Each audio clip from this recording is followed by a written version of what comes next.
Hello children, today our topic is understanding diversity. Learning objectives. Know the meaning of diversity. Understand the existence of diversity in India. Develop a healthy attitude towards others around you. Understand the differences in the belief systems of people. Know to accept and respect the unity in diversity. அதாவது learning அப்ஜெக்டிவில் என்னென்னலாம் தெரிஞ்சுக்கணும் அப்படின்னா டைவர்சிட்டியோட meaning தெரிஞ்சுக்கிறோம். அதுக்கப்புறம் இந்தியாவில் இருக்கக்கூடிய various types of டைவர்சிட்டியை தெரிஞ்சுக்க போகிறோம். அண்டு நம்ம சுற்றி இருக்கவங்க கூட எப்படிலாம் நம்ம பழகணுன்றதை பற்றி தெரியணும். அதுக்கப்புறம் இந்தியாவில் இருக்கக்கூடிய வழிபாட்டு முறைகளை இருக்கக்கூடிய வேறுபாடுகளை பற்றி தெரிஞ்சுக்கணும். அதுக்கப்புறம் இந்த டைவர்சிட்டி எல்லாம் விதவிதமாக இருந்தாலும், இந்த வேற்றுமைகள் விதவிதமாக இருந்தாலும், இது எல்லாத்துக்கும் மேலே ஒரு ஒற்றுமை நம்மக்கிட்ட காணப்படுது. இது எல்லாமே தான் நம்ம இன்றைக்கி லேர்னிங் அப்ஜெக்டிவ்ஸில் தெரிஞ்சுக்க போகிறோம். Understanding diversity. Take a look around your class.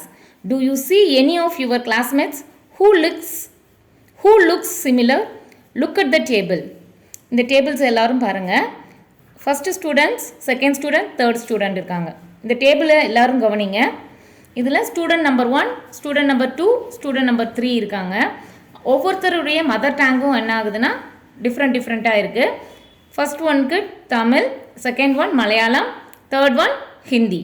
அவங்களுடைய தமிழ் ஸ்பீக்கிங் பொண்ணோட ஃபுட்டு வந்து பாருங்கள் ரைஸு, அண்டு மலையாளம் பேசுகிற பொண்ணோட ஃபுட்டு வந்து புட்டு, ஹிந்தி ஸ்பீக்கிங் பொண்ணோட ஃபுட்டு வந்து என்னது சப்பாத்தி. அவங்களுடைய ஃபெஸ்டிவலில் என்ன ஆகுது பாருங்கள், சேஞ்ச் ஆகுது. தமிழ் பேசுகிற பொண்ணுடைய ஃபெஸ்டிவல் வந்து பொங்கல், அண்டு மலையாளம் அவங்களுடைய ஃபெஸ்டிவல் வந்து ஓணம், ஹிந்தி பேசுகிறவங்களோட ஃபெஸ்டிவல் வந்து Holi. From the below table, we understand that the 3 students are different from one another.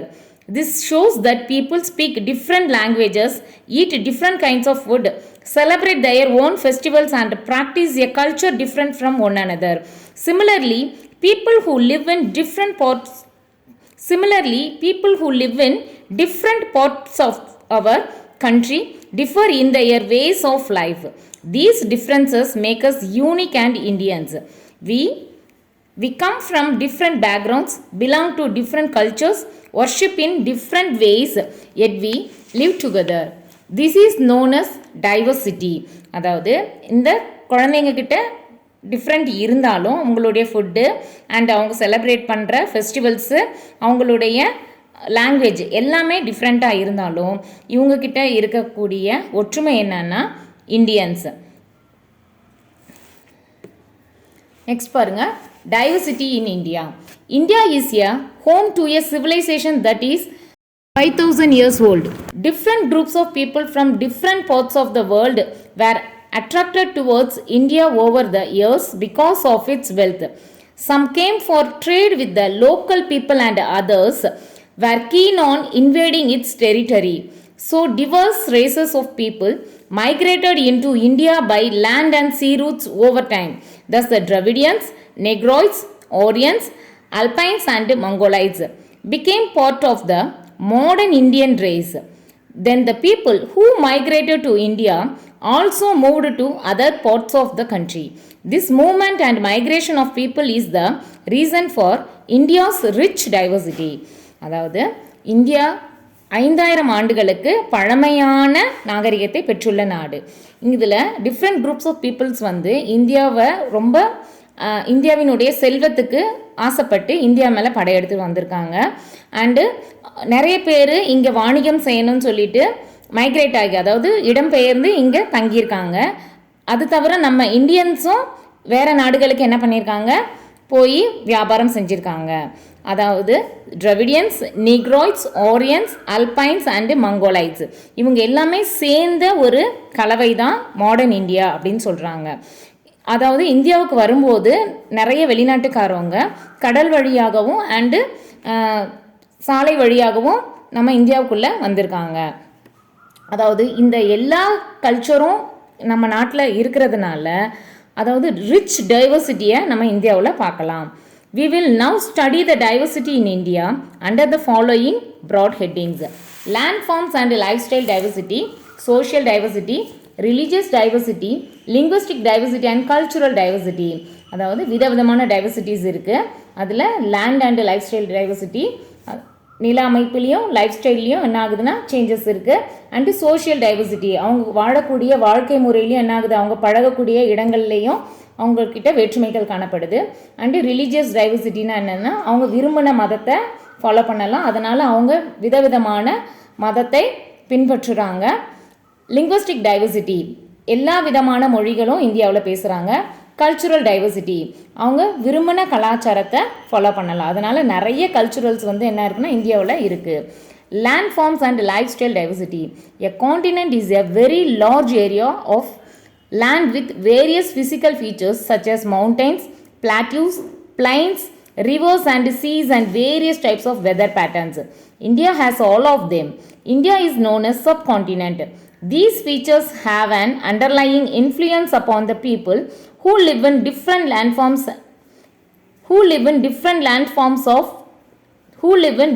landforms of the country.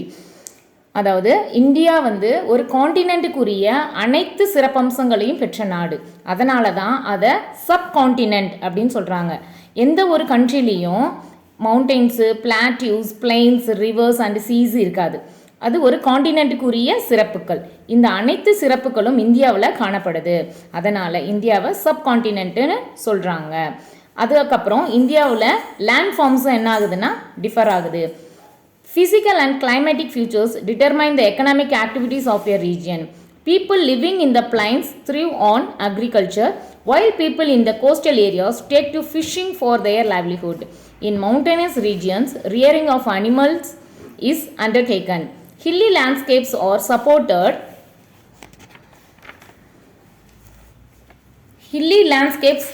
supported by favorable climatic conditions for the cultivation of coffee and tea. இந்த landforms வந்து differ ஆகிறதுனால அங்கே விளைவிக்கக்கூடிய பயிர்களும் என்ன ஆகுதுன்னா மாறுபடுது. உதாரணத்துக்கு பாருங்கள், ஹில்லி லேண்ட்ஸ்கேப்னா என்னது, மழை பகுதியில் அங்கே இருக்க கிளைமேட்டிக் கண்டிஷனுக்கு ஏற்ற மாதிரி அங்கே காஃபி அண்ட் டீயை என்ன பண்ணுறாங்க, விளைவிக்கிறாங்க. இதே கோஸ்டல் ஏரியா, அதாவது கடல் பகுதியில் அங்கே வாழக்கூடிய மக்கள் வந்து ஃபிஷ்ஷிங், அதாவது மீன் பிடித்தலை தங்களுடைய தொழிலாக வச்சுருக்காங்க. அப்போ இந்த லேண்ட் ஃபார்ம்ஸ் எல்லாமே மாறுபடுறதுனால அங்கே இருக்க மக்களினுடைய தொழிலும் அவங்க வாழக்கூடிய வாழ்க்கை முறையும் அவங்களுடைய கலாச்சாரம் எல்லாமே என்ன ஆகுதுன்னா சேஞ்ச் ஆகுது. Diversity in landforms also impacts the flora and fauna of a region. The plant and animals wealth of a place depends upon the natural habitat and the climate that prevails in that region. Food, clothing, occupation and livelihood of the people is closely connected with the region's natural surroundings and climate. அதாவது இந்த land forms விதவிதமாக இருக்கிறதுனால அங்கே வளரக்கூடிய தாவரங்களும் அங்கே வாழக்கூடிய விலங்குகளும் மாறுபடுது. உதாரணத்துக்கு பாருங்கள், தார் டெசர்ட்டில் வந்து கேமல், ஒட்டகம் இருக்கும். இதே பாருங்கள் பிளைன்ஸில் வந்து என்ன பண்ணுவாங்க, நிறைய ஆடு, மாடு, கோழி எல்லாமே வளர்ப்பாங்க. கோஸ்டல் லைனில் பாருங்கள் அங்கே அதிகமாக மீன் தான் இருக்கும். அப்போ இந்த லேண்ட் ஃபார்ம்ஸ் டிஃபர் ஆகிறதுனால அங்கே இந்த லேண்ட் ஃபார்ம்ஸ் டிஃபர் ஆகிறதுனால அங்கே வளரக்கூடிய தாவரங்கள், விலங்குகள் எல்லாமே மாறுபடுது. இந்த சேஞ்சஸால் அங்கே இருக்க ஃபுட்டு சேஞ்ச் ஆகுது. அங்கே இருக்க மனிதர்கள் போடக்கூடிய ட்ரெஸ்ஸிங் சென்ஸும் என்ன ஆகுது, சேஞ்ச் ஆகுது. அவங்களுடைய தொழிலும் என்ன ஆகுதுன்னா வேறுபடுது. நெக்ஸ்ட் பாருங்கள், social diversity, interdependence and coexistence. A community is a place where people live together with a common interest for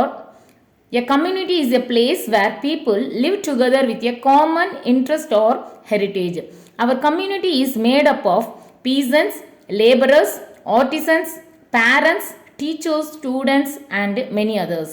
For a comfortable livelihood, communities depend on each other. அதாவது ஒரு சொசைட்டி அப்படின்னு எடுத்துக்கிட்டிங்கன்னா அந்த சொசைட்டியில் ஆர்டிசன்ஸ், பேரண்ட்ஸ், டீச்சர்ஸ், ஸ்டூடெண்ட்ஸ் எல்லாருமே கலந்து வராங்க.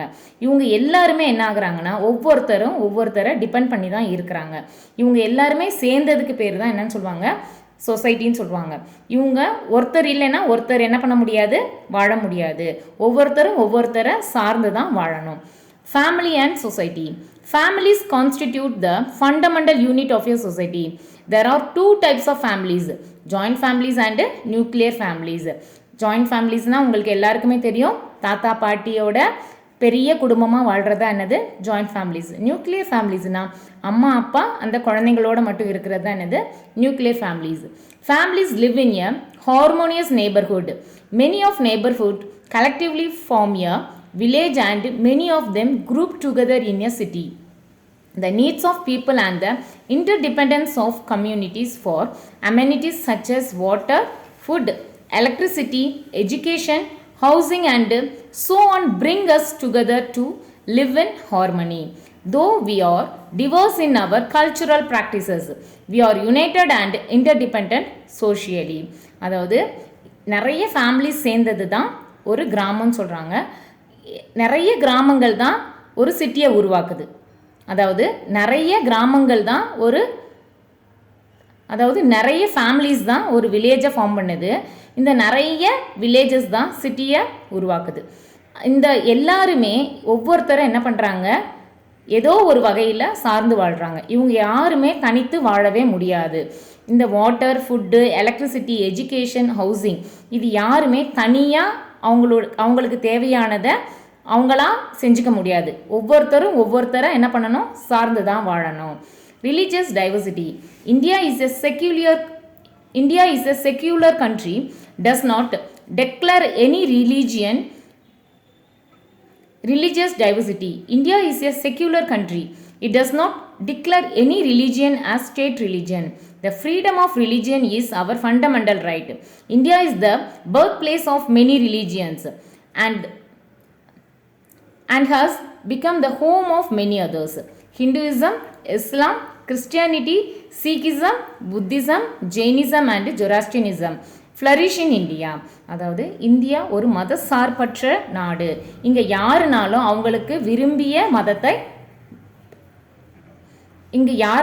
அவங்களுக்கு பிடித்த மதத்தை பின்பற்றலாம்.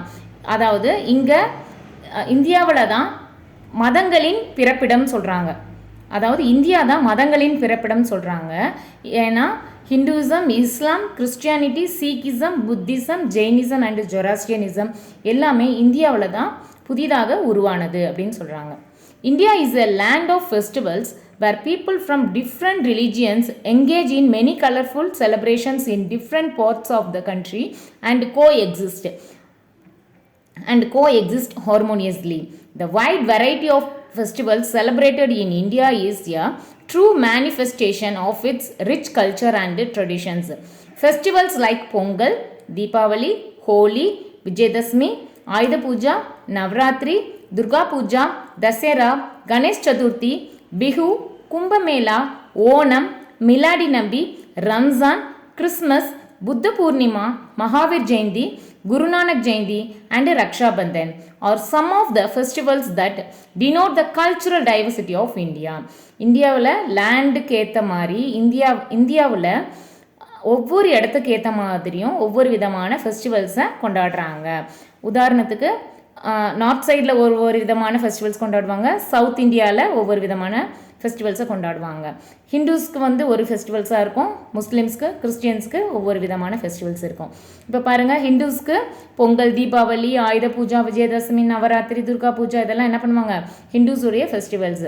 கிறிஸ்டியன்ஸ்க்கு பார்த்திங்கன்னா கிறிஸ்மஸ்ஸு, ஈஸ்டரு, குட் ஃப்ரைடே இதெல்லாம் என்னது கிறிஸ்டியன்ஸுடைய ஃபெஸ்டிவல்ஸு. இஸ்லாம்காரங்க முஸ்லீம்ஸ்க்கு பாருங்கள் மிலாடி நபி, ஓணம், ரம்ஜான் இதெல்லாம் என்னது முஸ்லீம்ஸோட ஃபெஸ்டிவல். இது மாதிரி ஃபெஸ்டிவல்ஸும் என்ன ஆகுதுன்னா ஒவ்வொரு இடத்துக்கு ஏற்ற மாதிரியும் ஒவ்வொரு ரிலீஜியஸ்க்கு ஏற்ற மாதிரியும் என்ன ஆகுதுன்னா சேஞ்ச் ஆகுது. இது எல்லாமே சேஞ்சாக இருந்தாலும் இவங்க எல்லாருமே என்னது இந்தியன்ஸ் என்ற ஒரே ஒரு யூனிட்டிக்குள்ளே வந்துடுறாங்க. இது எல்லாமே சேஞ்ச் ஆனாலும் இவங்களுக்குள்ள இந்தியன்ஸ் என்ற ஒரு ஒற்றுமை இருக்குது.